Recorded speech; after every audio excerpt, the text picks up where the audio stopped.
Hello అండి. Welcome back to my channel. ఈరోజు కాకరకాయ ఊరగాయ ఇంట్లోనే ఈజీగా ఎలా ప్రిపేర్ చేసుకోవాలో చూద్దాం రండి. అందుకోసం హాఫ్ కేజీ కాకరకాయనైతే సన్నగా కట్ చేసి పెట్టుకున్నాను. అలాగే హాఫ్ కేజీ ఆనియన్స్ కూడా కట్ చేసి మిక్సీ జార్ పట్టుకోవాలి. మిక్సీలో వేసుకోవాలి. అందుకోసం ఒక ప్యాన్ పెట్టుకొని గ్యాస్ మీద 1 లీటర్ వరకు ఆయిల్ అయితే పోసుకోవాలండి. ఆయిల్ ఎక్కువ పడుతుంది దీనికి. ఆయిల్ పోసుకొని ఆయిల్ బాగా వేడెక్కాలి. వేడెక్కిన తర్వాత ఈ కట్ చేసి పెట్టుకున్నాం కదా, ఆ కాకరకాయనైతే అందులో వేసుకొని బాగా వేయించుకోవాలి. గోల్డెన్ బ్రౌన్ కలర్లోకి వచ్చేయాలండి. మొత్తము బాగా వేయించుకోవాలి. ఎవరైనా నా ఛానల్ని కొత్తగా చూస్తున్నట్లయితే సబ్స్క్రైబ్ చేసుకోండి. అలాగే వీడియో నచ్చినట్లయితే లైక్ చేసి షేర్ చేయండి. బాగా వేయించుకోవాలండి కాకరకాయని. నూనెలోనే బాగా వేయించుకోవాలి. ఆయిల్ సరిపోకపోతే ఇంకా కొంచెం వేసుకోవాలండి. అలాగే ఒక స్పూన్ పసుపు, ఒక స్పూన్ సాల్ట్ వేసుకోవాలి. సాల్ట్ రుచికి తగినంత వేసుకోవాలండి.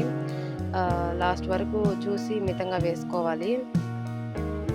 కొద్దిగా వేసుకొని వేయించుకుంటున్నాను నేను. బాగా వేయించుకోవాలండి ఆయిల్లోనే. బాగా గోల్డెన్ బ్రౌన్ కలర్లోకి వచ్చేదాకా వేయించుకోవాలి. ఫస్ట్లో హై ఫ్లేమ్లో పెట్టుకోవాలి. ఆ తర్వాత సిమ్లో పెట్టుకొని మూత పెట్టుకొని బాగా వేగనివ్వాలండి.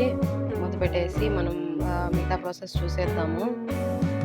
ఈలోపు మనం మిక్సీ జార్లోకి ఆనియన్స్ వేసుకున్నాం కదా, ఆనియన్స్ని మిక్సీకి పట్టేసుకున్నాము.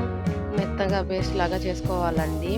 మూత తీసి చూద్దాము. హాఫ్ దాకా ఫ్రై అయిపోయిందండి. ఇంకా బాగా రావాలి. బాగా బ్రౌన్ కలర్లోకి వచ్చేదాకా వేయించుకోవాలి. అప్పుడే టేస్ట్ ఉంటుంది. పచ్చివాసన పోతుంది. చేదు కూడా కొంచెం తగ్గుతుందండి మనకి ఆయిల్లో వేయించుకున్న తర్వాత. తర్వాత చూడండి బాగా బ్రౌన్ కలర్లోకి వచ్చేసింది. పక్క తీసి పెట్టుకోవాలి. ఆయిల్లోంచి సెపరేట్ చేసేయాలండి. ఈ ఆయిల్లోనే మిగతా ప్రాసెస్ అంతా చేయాల్సి వస్తుంది. మనము మొత్తం అంతా పక్కకు తీసి పెట్టుకొని ఆయిల్ వడిగేదాకా బాగా నీట్గా తీసి పెట్టుకోవాలండి పక్కకి. ఆయిల్లోనే కొంచెం సిమ్లో పెట్టుకొని ఆయిల్లోనే కొంచెం ఒక స్పూన్ ఆవాలు వేసుకోవాలి. ఆవాలు వేగిన తర్వాత ఎండుమిరపకాయలను అయితే వేసుకోవాలి అందులోకి. అలాగే కరింపాకు వేసుకొని బాగా వేయించుకోవాలి. ఆ తర్వాత ఆనియన్ పేస్ట్ అయితే పెట్టుకున్నాం కదా, ఆనియన్ పేస్ట్ మొత్తం అందులో వేసేసేయాలి. అందులో వేసేసి ఉప్పు రుచికి తగినంత వేసుకొని పసుపు మళ్ళీ వేసుకోవాలండి. వేసుకొని బాగా కలుపుకోవాలి. అందులోనే 4 వెల్లుల్లి రెబ్బలను కూడా వేసుకోవాలండి. వేసుకొని తర్వాత ఈ కారం అయితే వేసుకోవాలి. కారం వచ్చి 5 టేబుల్ స్పూన్లు అయితే వేసుకుంటున్నాము. వేసుకొని కారం అయితే ఎక్కువ పడుతుంది దీనికి, చూసుకొని వేసుకోండి. కారంగా ఉంటేనే తినాలనిపిస్తుంది, బాగుంటుంది టేస్ట్ కూడా. బాగా కలుపుకోవాలి. తర్వాత వేయించుకున్న కాకరకాయనైతే ఇందులో వేసేసేయాలండి. వేసి బాగా కలుపుకోవాలి. బాగా కలుపుకుంటూ సిమ్లోనే ఈ ప్రాసెస్ అంతా జరగాలండి. బాగా కలుపుకుంటూ మధ్య మధ్యలో చూసుకుంటూ బాగా కలుపుకోవాలి అడుగంటపోకుండా. చాలా బాగుంటుందండి. ఒకసారి ట్రై చేయండి. ఎలా ఉందో కామెంట్ చేయండి.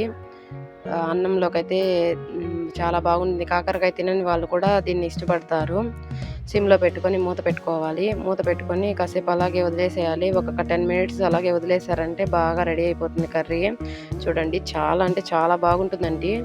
ఒకసారి ట్రై చేసి ఎలా ఉందో కామెంట్ చేసేయండి. Thanks for watching my channel. Subscribe చేసుకోండి. Thank you.